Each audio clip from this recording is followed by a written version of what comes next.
وسلم سے اس بات کا ذکر کیا تو آپ صلی اللہ علیہ وآلہ وسلم نے اپنے دہن مبارک کی طرف اپنی انگلی سے اشارہ فرمایا اور کہا لکھو، کیونکہ اس ذات کی قسم کہ جس کے ہاتھ میں میری جان ہے، اس منہ سے حق کے سوا کچھ نہیں نکلتا۔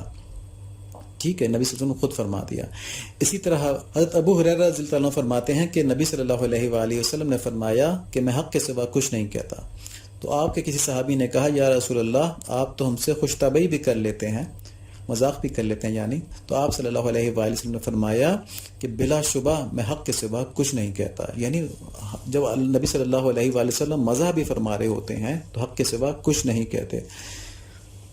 اب دیکھیں کہ اسلام میں جو کچھ جدت کے قائل حضرات ہیں وہ اس غلط فہمی میں ہیں کہ احادیث کا ذخیرہ جو مستند کتابوں میں موجود ہے وہ سب کا سب اس لیے قابل اعتبار نہیں کہ وہ زمانہ رسول صلی اللہ علیہ وآلہ وسلم سے بہت بعد میں مدون کیا گیا۔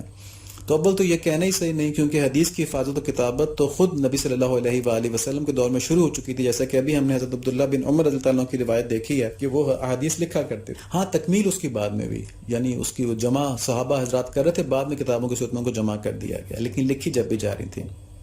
اس کے علاوہ نبی صلی اللہ علیہ وآلہ وسلم کی جو حدیث ہے در حقیقت وہی قرآن کی تفسیر ہے، اور معنی جو قرآن کے ہیں ان کا حفاظت اللہ تعالیٰ نے اپنے ذمہ لی ہوئی ہے۔ تو یہ کیسے ہو سکتا ہے کہ قرآن کے صرف الفاظ محفوظ رہ جائیں اور احادیث جو ہیں وہ جو معنی ہیں اس کے وہ نعوذ باللہ ضائع ہو جائیں؟ یہ کیسے ممکن ہے؟ اب اس سارے مضمون کو تفصیل سے اس لیے بیان کیا گیا کہ بحیثیت مسلمان ہماری ساری زندگی نبی صلی اللہ علیہ وآلہ وسلم کے بتائے ہوئے احکام کے تابع ہے، حتیٰ کہ قرآن کریم بھی نبی صلی اللہ علیہ وآلہ وسلم کی زبان مبارک اور اس کے بعد صحابہ کرام اور اس کے بعد تابعین، پھر تبع تابعین اور اس کے بعد حفاظ کرام، وہ فقہا اور علماء کرام ہیں، ان کے ذریعے ہم تک پہنچا نا۔ قرآن شریف 24 صدی میں اچانک تو نہیں آ گیا تھا نا، تو یہ تو انہی لوگوں نے روایت کیا ہے، انہی کے ذریعے ہم تک پہنچا اور الحمدللہ محفوظ ہے، اسی طرح اس کے معنی بھی محفوظ ہیں۔ تو اب شیطان نے قرآن کریم کے حقیقی پیغام سے کاٹنے کے لیے کچھ ایسے لوگوں کو جن کو بڑا ظلم ہوتا ہے اپنی عقل کے اوپر نا، ان کو یہ جھانسا دیا کہ قرآن کو سمجھنے کے لیے بس عربی کا جاننا کافی ہے، حدیث کے علم کی ضرورت نہیں۔ تو اس کی تو ہم نے دلیلیں اوپر سے دے دیں احادیث کے ذریعے اور قرآن کے ذریعے کہ یہ ایک غلط فہمی ہے۔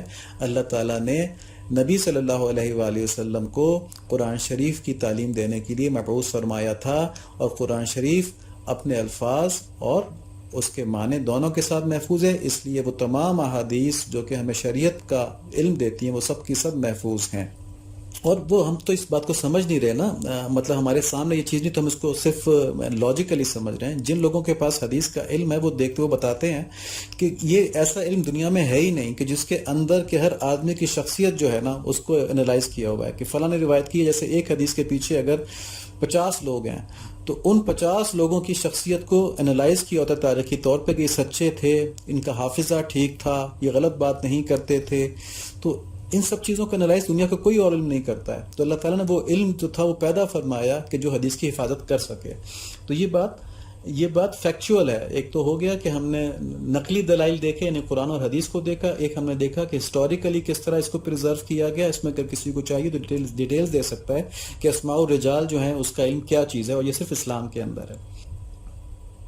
ایک اور بھی اس کی دلیل ہو سکتی ہے اور وہ بڑی لاجیکل دلیل ہے۔ دیکھیں اگر کوئی آدمی انگلش جانتا ہو اور وہ میڈیکل کی ساری کتابیں گھر بیٹھ کے پڑھ لے، حفظ کر لے، یاد کر لے، اور پھر کہے جب میں علاج شروع کرتا ہوں، تو اس سے کوئی علاج کروائے گا؟ کوئی سے مفت بھی علاج کروائے گا اپنے جسم کا؟ نہیں کروائے گا، اسے ڈاکٹر کوئی تسلیم نہیں کرے گا۔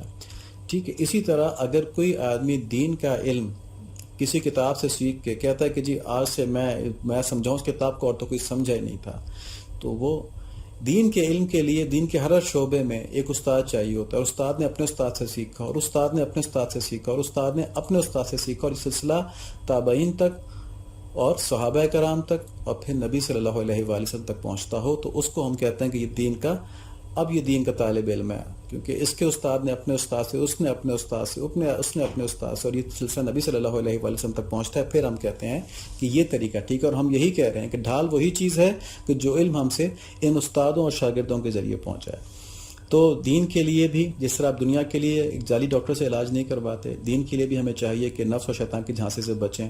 اگر ہم گناہ کو گناہ سمجھ کر کریں گے تو اس کو مستقل چھوڑنے کی فکر ہوگی. ٹھیک ہے، میں ان گناہوں کی بات نہیں کر رہا کیونکہ ہمارے دل کمزور ہیں، ہمارے نفس کمزور ہیں. مجھے بھی کوئی کہنا کہ تم یہ کام کر رہے ہو یہ گناہ ہے، تو شاید اللہ مجھے محفوظ فرمائے اس چیز سے بچائے. میرا دل کا یہ کون ہوتا ہے بتانے والا یہ کہاں سے گناہ ہو گیا، سب کر رہے ہیں. ٹھیک ہے، تو میں ان گناہوں کا نام ہی نہیں لیتا ہوں. لیکن اگر آپ اپنی شخصیت کو نبی صلی اللہ علیہ وآلہ وسلم، وہ تو بہت بڑی ذات ہے، کسی صحابی کی شخصیت کے سامنے رکھ لیں.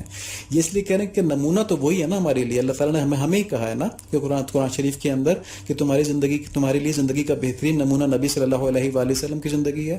تو اسٹینڈرڈ تو وہی ہے نا، اس سے کمپیئر کر لیں بس، اور دیکھیں کہاں کہاں دور ہیں.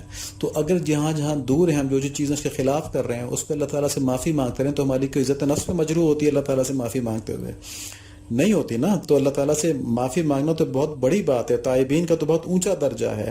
تو اگر ہم گناہ چھوڑ نہیں پا رہے تو ایک بزرگ فرماتے ہیں کہ جب تم گناہ چھوڑ نہیں پاتے تو کم سے کم توبہ بھی نہ چھوڑو. ساتھ ساتھ تم توبہ بھی کرتے رہو، گناہ بھی کرتے رہو. ایک دن وہ رحیم، وہ غفور، وہ ستار، وہ اپنے اللہ تعالیٰ کہیں گے کہ میرا عجیب بندہ ہے، نہ یہ گناہ چھوڑتا ہے نہ یہ مجھے چھوڑتا ہے. وہ وقت آتا ہے کہ اللہ تعالیٰ ایک فیصلہ فرما دیتے ہیں اپنی رحمت سے، اور گناہ جیسے دل ہٹ جاتا ہے اور آدمی اللہ تعالیٰ کی طرف راغب ہو جاتا ہے. تو توبہ کی اتنی بڑی اہمیت ہے. تو اللہ تعالیٰ ہمیں، اگر ہم کاملین میں نہیں ہو پاتے، اللہ تعالیٰ ہمیں تائبین میں فرما دیں. ایک اور واقعہ بھی ہے کہ ایک بزرگ جو تھا خانہ کعبہ کا غلاف پکڑ کے دعا مانگ رہے تھے کہ یا اللہ مجھے آپ معصوم کر دیں، مجھ سے کبھی کوئی گناہ سرزد نہ ہو کہ میں آپ کو ناراض کروں، ایسا میری زندگی کو کر دیں کہ میں آپ کو کبھی ناراض نہ کروں. تو اللہ تعالیٰ نے فرمایا کہ میں نے یہ تائبین کے لیے بھی تو دروازہ بنایا ہوا ہے اپنے تک پڑھنے کے لیے. اور ایک حدیث میں یہ بھی ہے نا، حدیث قدسی میں، کہ اللہ تعالیٰ نے فرمایا کہ اگر سب لوگ گناہ کرنا چھوڑ دیں تو میں ایسی قوم پیدا کروں جو گناہ کرے مجھ سے معافی مانگے. تو اللہ تعالیٰ کو معافی مانگنا پسند ہے، لیکن اس کا مطلب یہ نہیں ہے کہ ہم گناہوں پہ دلیر ہو جائیں کہ اللہ تعالیٰ کو معافی مانگنا پسند ہے ہم گناہ. توبہ کا مطلب یہ ہے کہ آپ گناہ کریں، شرمندہ ہو، آگے نہ کرنے کا ارادہ کریں. توبہ کا مطلب یہ نہیں کہ گناہ کریں، شرمندہ ہو کہ دوبارہ کروں گا پھر توبہ کروں گا. ٹھیک ہے، دوبارہ ہو جائے، ارادہ نہ ہو کرنے کا، اللہ تعالیٰ سے اس وقت جو نیت ہو بچنے کی نیت ہو، دوبارہ ہو جائے دوبارہ توبہ کر لیں. دن میں 50 مرتبہ ہوتا ہے، دن میں 50 مرتبہ توبہ کر لیں، مگر ہر توبہ کے اندر نیت یہ ہونی چاہیے کہ اب نہیں کروں گا. یہ نیت نہیں چاہیے کہ بار بار توبہ کرتا ہوں گا، بار بار کرتا رہوں گا. تو اللہ تعالیٰ ہم کو صحیح سمجھ نصیب فرمائے. اب ایک اور آخری بات ہے کہ لوگ بہک کیوں جاتے ہیں.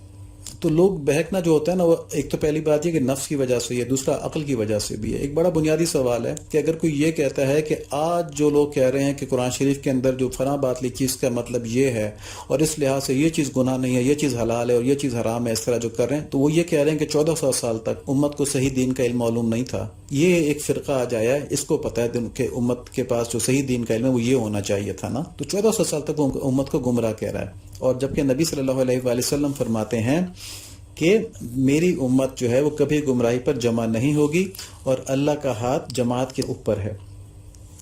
اور ایک اور حدیث فرماتے ہیں نبی صلی اللہ علیہ وآلہ وسلم، یہ بہت اہم حدیث ہے، کہ بہترین لوگ میرے زمانے کے ہیں اور پھر جو اس کے بعد کے ہیں اور پھر جو اس کے بعد کے ہیں. یعنی کہ نبی صلی اللہ علیہ وآلہ وسلم کی ولادت باسعادت سے لے کر ان کے پردہ فرمانے تک کا کل زمانہ جو ہے، یعنی کہ نبی صلی اللہ علیہ وآلہ وسلم کی حیات مبارکہ کا کل زمانہ، یہ پہلا دور ہو گیا جو بہترین ہے. اس کے بعد نبی صلی اللہ علیہ وآلہ وسلم کے صحابہ کرام رضوان اللہ علیہم ان کا زمانہ، یہ دوسرا دور ہو گیا جو اس کے بعد بہترین ہے. اور تیسرا دور کہ نبی صلی اللہ علیہ وآلہ وسلم کے تابعین کا زمانہ، یہ تیسرا دور ہو گیا جو اس کے بعد بہترین ہے. اس کو خیر القرون کہتے ہیں. یہ اسلام کے ابتدائی 3 ادوار ہیں. ٹھیک ہے، ان کے اندر جو باتیں ڈیسائیڈ ہونی تھیں وہ ہو گئیں. اب اس کے بعد آگے وہ خالی وہ باتیں اب سورس بن گئیں اگلی امت کے لیے جو آنے والی ہے کہ اس کے مطابق فیصلے کرے. جو باتیں بھی ان سے ہٹ کے ہیں وہ دین کے سورج کی روشن ڈھال نہیں ہے. بس یہ بات ہمیں سمجھنی چاہیے، اور یہ بات بہت آسان بھی ہے سمجھنا. اس پر بہت تفصیل سے بات ہوگی، لیکن اللہ تعالیٰ ہم کو اس پرفتن دور کے اندر گمراہی سے محفوظ فرمائے، اور جو فیصلے نبی صلی اللہ علیہ وآلہ وسلم، صحابہ، تابعین نے کر دیے ان کے اوپر ہمیں صحیح چلنا نصیب فرما دیں. اب ان سب باتوں کا خلاصہ یہ کہ احکام الہی جاننے کے لیے قرآن کا سمجھنا ضروری ہے، لازمی ہے، اور قرآن کی تفسیر جو وہ حدیث کے بغیر ممکن نہیں ہے. اور پھر قرآن اور حدیث کے جو علوم ہیں وہ ہم تک صحابہ علیہ السلام، تابعین اور تبع تابعین اور اس کے بعد فقہاء اور صالحین سے ہمیں پہنچے ہیں. ان سے نہ ہٹیں، کسی اور کی صفت نہ پڑھیں. دیکھیں، اگر کوئی عالم خود بہت بھی گناہ گار ہوگا، لیکن جب وہ کسی مستند کتاب سے ریفرنس دیتا ہے اگر وہ امام ابو حنیفہ کا قول بتاتے تو امام ابو حنیفہ تو دھوکے باز نعوذ باللہ نہیں تھے نا. تو اگر وہ عالم خود دھوکے باز بھی ہے تو امام شافعی، امام مالک، امام ابو حنیفہ، امام احمد بن حنبل، ان کو تو ہم دھوکے باز نہیں کہہ سکتے نا. اگر ان کو بھی کہنا تو پھر ٹھیک ہے، پھر تو لکم دینکم ولی دین والی بات ہے. تو ان چیزوں سے، ان علوم سے ہم فائدہ اٹھائیں. اور آج کے کسی خود ساختہ عالم کی باتیں صرف اس لیے کہ ہمارے نفس کو اچھی لگتی ہیں، ہم کہتے ہیں یار بات اس کی سادہ ہوتی ہے. دیکھیں، جہالت کی بات ہمیشہ سادہ ہوگی اور علم کی بات ہمیشہ بھاری ہوگی. تو علم سیکھنے کے لیے ایک ذوق چاہیے ہوتا ہے نا، اور جہالت کی بات کے ساتھ ہمارا نفس بھی لگا ہوتا ہے. تو دیکھ لیں جتنے بھی نئے لوگ نئی نئی باتیں کرتے ہیں، وہ ساری وہ باتیں کرتے ہیں جو ہمارے لیے ہماری نفسانی خواہشات کو آسان بناتی جاتی ہیں، اور اس کا احساس گناہ بھی ہم سے ختم ہوتا جاتا ہے کہ نہیں جی فلاں صاحب نے کہا تو ہے کہ یہ بات ٹھیک ہے نا، تو بس ٹھیک ہے مولوی صاحب ایسے ہی کہتے ہیں. تو آج میں نے یہ باتیں بہت زیادہ کر دی ہیں اور شاید یہ بوجھ بھی محسوس ہوں، لیکن یہ بہت اہم باتیں ہیں. اللہ تعالیٰ سے دعا ہے کہ اللہ تعالیٰ ہمیں شیطان اور نفس کے چنگل سے، شیطان اور نفس کی سازشوں سے، شیطان اور نفس کے حربے سے ہمیں بچائے، ہمارے دلوں کو صحیح بات سمجھنے کی توفیق نصیب فرمائے. اور کیونکہ زندگی دوبارہ نہیں ملنی ہے، اس میں ہم ایک دفعہ غلط ڈائریکشن میں نکل گئے تو نکل گئے نا. اگر ہم ٹارگٹ پہ نہیں پہنچ پائے تو نہیں پہنچ پائے. تو اللہ تعالیٰ ہم کو صحیح راستے پہ، صراط مستقیم کے اوپر لے کے چلیں. دیکھیں نبی صلی اللہ علیہ وآلہ وسلم نے ایک دفعہ ایک سیدھی لکیر کھینچی اور اس کے ساتھ بہت سی لکیریں سائڈ پہ نکالتے گئے اور فرمایا کہ دیکھو یہ سیدھا راستہ صراط مستقیم ہے اور یہ باقی ساری لکیریں جو ہیں یہ گمراہی ہیں نا. تو اللہ تعالیٰ ہمیں سیدھی لکیر کے اوپر رکھے، اسی سے گمراہی نکل رہی ہوتی ہے. فتنہ کیا چیز ہوتی ہے؟ فتنہ میں کچھ سچ ہوتا ہے، کچھ جھوٹ ہوتا ہے. اس جھوٹ کو سچ سے ممتاز کرنا مشکل ہوتا ہے، تو اس لیے آدمی اس فتنے میں پھنس جاتا ہے. تو اللہ تعالیٰ ہمیں سچائی پہ رکھے، اپنی بتائی ہوئی ہدایت کے اوپر رکھے. اللہ تعالیٰ ہمیں قبول فرمائے، آمین. اللہم صلی علی سیدنا محمد النبی الامی وعلی آلہ وصحبہ بارک وسلم تسلیما کثیرا کثیرا.